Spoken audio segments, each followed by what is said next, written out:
Hello everybody, welcome. I'm No02 and thank you for watching this video. I made a no hope, nightmare, viable deck that runs ultrasonic wound therapy. Get your excuses and put them away. All your arguments that this card is better than I say it is. No. Trust me. Trust me. This card is not good. This is a high investment card with a minimal impact on gameplay, at the expense of one of the most powerful accessories that we can have in the entire game, one of the most powerful assets in the entire game, one of the most flexible tools that we have access to, the offensive slot. We remove it entirely. And if you don't know anything about Back for Blood, let me tell you one little fact here.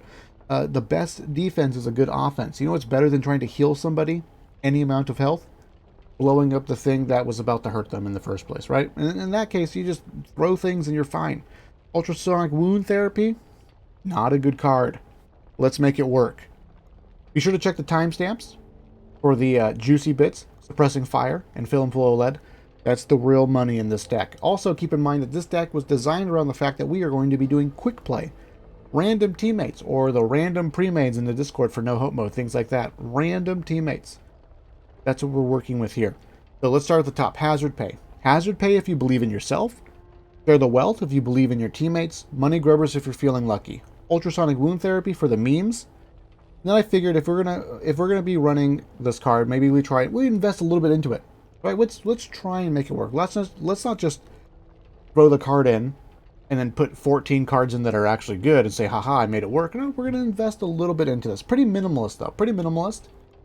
Granted, there's only like 4 cards that work with this. And it's just the healing efficiency cards and well rested. That's it. There's literally, and it's part of the reason why this card is not good, because there ends up not being, currently in the game, there's just not a whole lot that interacts with this card in general. Maybe in the future. So we have EMT bag and well rested. Well rested will allow us to have this healing be converted into temporary health if the player is at full HP. Whether that be the result of trauma or having fit as a fiddle. Either way, well rested will guarantee that when we push this button, all of its value will be given to the team. Nothing will be wasted. In addition to that, we've committed 55 new cards to get 55% healing efficiency. Ultrasonic wound therapy heals each individual about 10 HP and some change, I think. About 10 HP and some change. So net gain for the team of 40 HP every time you hit the button. Bleh. It's whatever. And then we get medical professional. I just sort of figured if we're going to invest in the healing efficiency, we shouldn't just be all in on this card. Let's pick up a med kit.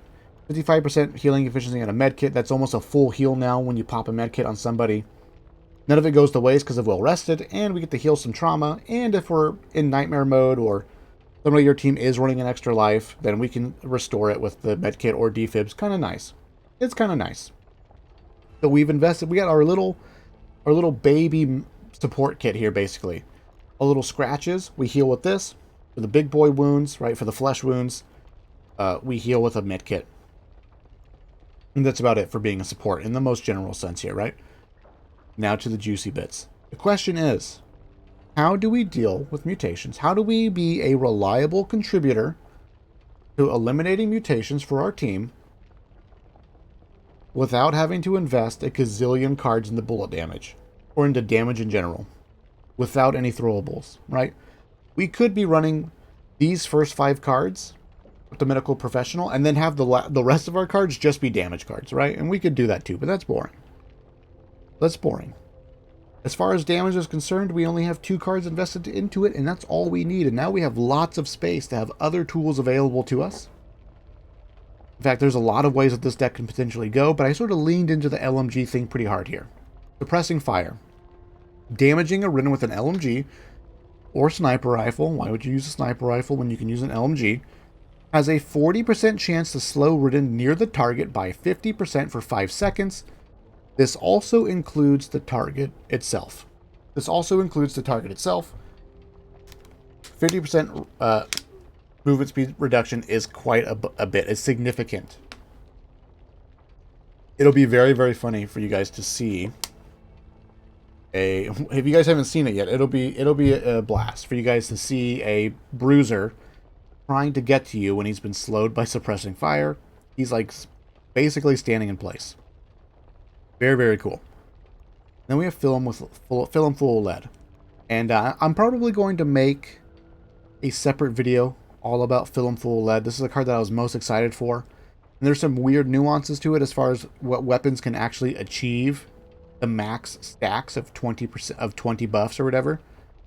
But just the basic of it is the only two guns in the game right now that can naturally get to the max stacks of 20 are the two LMGs, the RPK and the M249.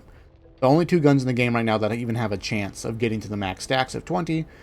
The RPK gets right to 19 and then it runs out of ammo. So then, but if you put a magazine size into it, then you hit the max stacks, blah, blah, blah. Right. But essentially here, what I see is two cards that go really well as LMGs. We are guaranteed to get the full value out of fill and full lead if we run an LMG. And we're running an LMG because we need to slow down mutations. And when it comes to dealing with mutations, in particular the tall boy, it's just about time. How quickly can they get to us? That's about it. And the fastest, most reliable way in order to eliminate a mutation in the shortest amount of time has been a grenade. It has always been a grenade. And I hope it will continue to be a grenade, right? But essentially here, if we can get suppressing fire active on an enemy mutation, they're pretty dang slow. And our DPS is going insane with this card. Extra damage, extra fire rate. The M249 will start shredding. Around 15 stacks, you start feeling the fire rate boost. It feels pretty cool. It's a lot of damage really quickly.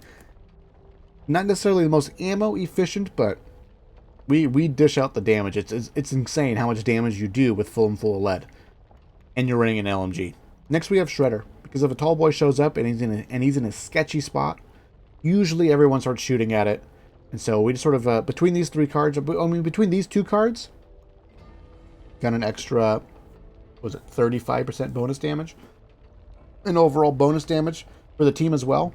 It's very, very good. It feels great. It feels like we literally are shredding the mutations. It's super solid. Next, we just, ammo. I played around with the ammo cards quite a bit. You might be looking at this and going, why aren't you running Ammo Mule?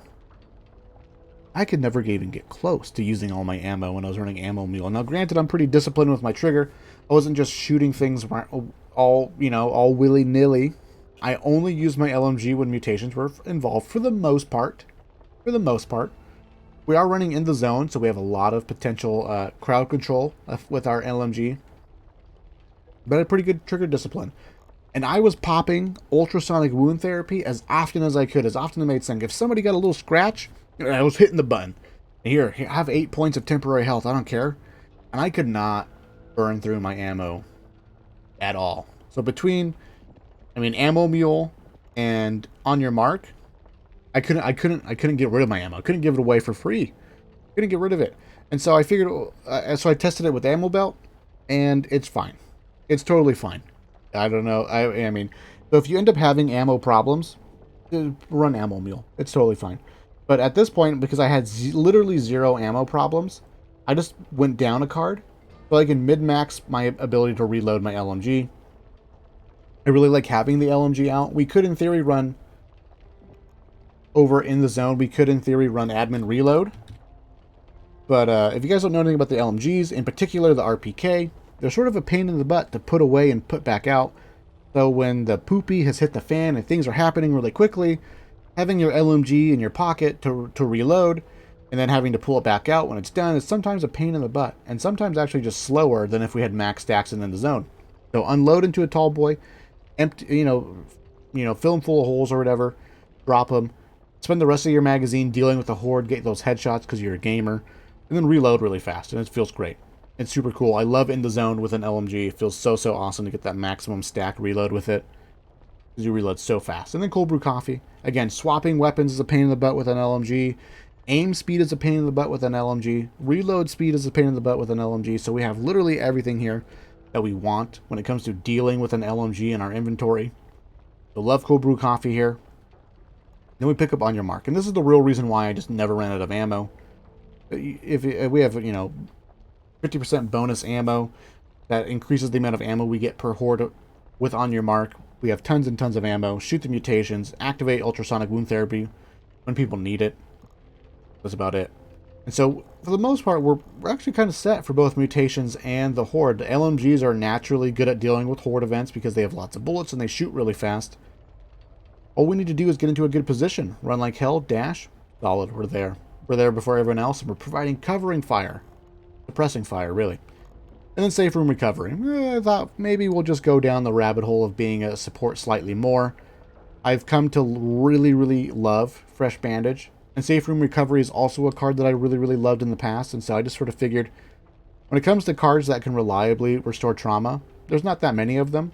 We have 2 of them. We have Medical Professional and we have Saferoom Recovery. Pretty solid. Also, too, because we're, most likely never going to start a mission with full ammo between our LMG and wound therapy. Saferoom Recovery will help us to not have to buy ammo in between missions and things like that, which is kind of nice as well, since we're, running a pretty ammo-hungry deck. But isn't this deck kind of cool? This deck is fun. In fact, if you're worried about ultrasonic wound therapy, replace these cards with whatever you want. I'll come out with a deck in the future that you guys want to come up with. But Suppressing Fire, Fill 'em Full of Lead is a super cool, super powerful combo. I think a deck can easily just run these 2 cards for the most part and still be a significant contributor to dealing with tall boys and other mutations rather comfortably. Some nuances about this deck that I wanted to talk about before I send you on your way here. When it comes to the 2 LMGs and what you choose between, the RPK for ammo conservation, because of its naturally slower fire rate and higher damage per bullet, you sort of end up using less ammo in general. The DPS isn't as good as the M249, the belt-fed LMG, but because it shoots slower, it ends up using less ammo over time for the most part. Also has slightly better stumble rating on it individually, but that's sort of a wash because the DPS is less anyways. But so ammo conservation, RPK. If you want maximum DPS and maximum crowd control, run the M249. In fact, the bonus fire rate with the M249 is pretty insane. Pretty insane in general. Also, too, because we are super reliant on having an LMG here. I've been using the burn card. I don't really use any of the burn cards in general, but with this deck and running the LMG, using a burn card that we don't have to pick Hang to get an LMG is really, really nice. And I've really enjoyed it. I had a lot of fun. Basically gambling with the LMG burn card and then running whatever character I want at the moment, And so I'd actually recommend doing that. Not that you need it, but because so much of this deck, like the entire deck, hangs upon these 2 cards. Pressing Fire and Fill 'em Full of Lead. And so if you don't have that LMG and your team doesn't have reliable solutions to mutations, it can be painful. It can be really, really rough. And so sometimes I think I had a team where 2 other players were also running ultrasonic wound therapy, and we didn't have any problems with mutations. This is this focus fire, baby. So the entire deck essentially hangs upon Suppressing Fire and Fill 'em Full of Lead in regards to dealing with mutations. So having that LMG as early as possible, I think is pretty essential. So I had a lot of fun using the burn cards to get the LMGs out on the first mission, And then let's see here. That's it. That's all I got on my notes here. So this is the deck. I had a lot of fun with it. If you want a better deck, get rid of Ultrasonic Wound Therapy. Put whatever you want in, right? And yeah, that's it. Let me guys know what you think of this deck. Please try it and let me know how it feels, because Suppressing Fire, Fill 'em Full of Lead, a whole lot of fun. I had a blast using these 2 cards. Thank you guys for watching. I appreciate it, and I will see you in the future.